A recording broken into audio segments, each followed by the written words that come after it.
quite a ways away. When he was around 8 years old, he was playing a board game with his sister and he got sucked in.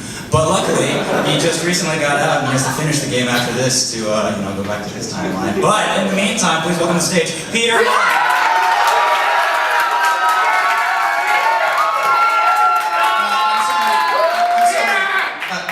That was my set.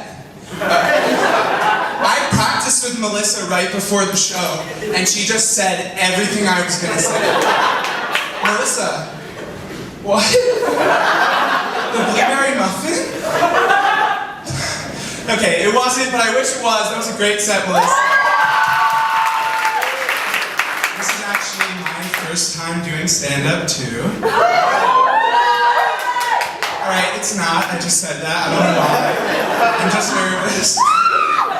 I've done stand-up a couple of times, and I kind of forget what I've said to whom and what I've said where. So I want to do this like MTV tonight, and if you hear something you've already heard, I want you to just shout, "Next!" And I will go back to the next bus, and I'll just think of something new, and I'll come back out here, okay? Good.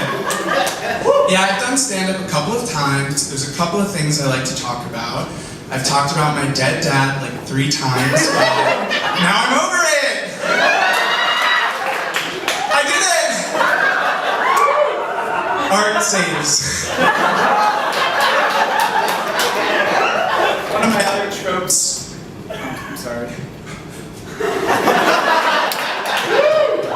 Hello? Okay. One of my other tropes is talking about my mom, because she's one of my favorite people in the world. I love her more than anything, but sometimes I just wanna... just right in the throat.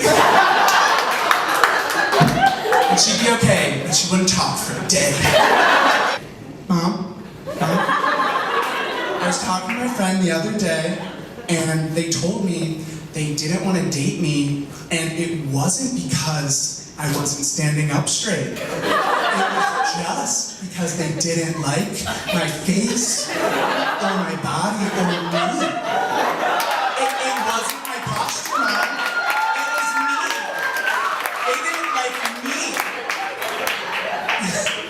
And she's like,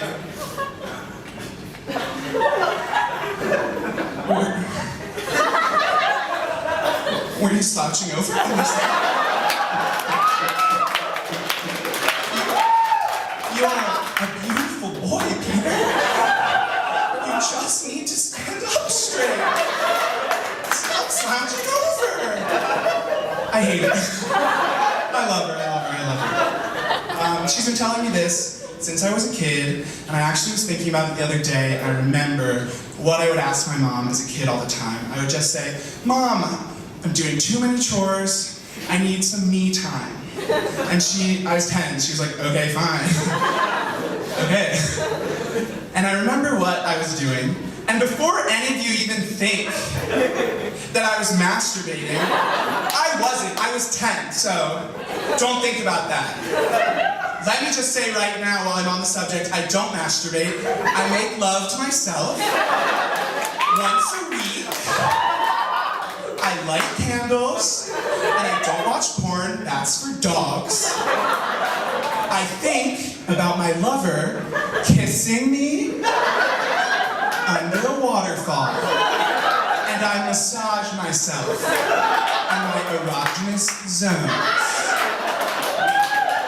So, remember that as I continue. I was 10 years old and I was just begging I would say, "Mom, please, I need me time." She'd be like, "Okay, I'm gonna go do my taxes," or whatever. And I would just lie in my bed, completely supine, and I would stare at the ceiling, and I would just stare at the ceiling for hours. Maybe it was minutes. I was 10. It felt like hours. I wasn't imagining anything. I wasn't daydreaming. I was... Even talking about it really calms me down. That's what I would do.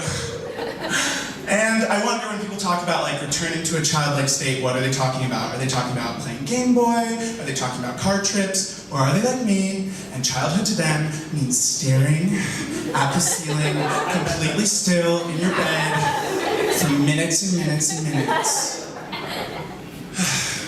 Those were better times, but unfortunately now I am enrolled in college.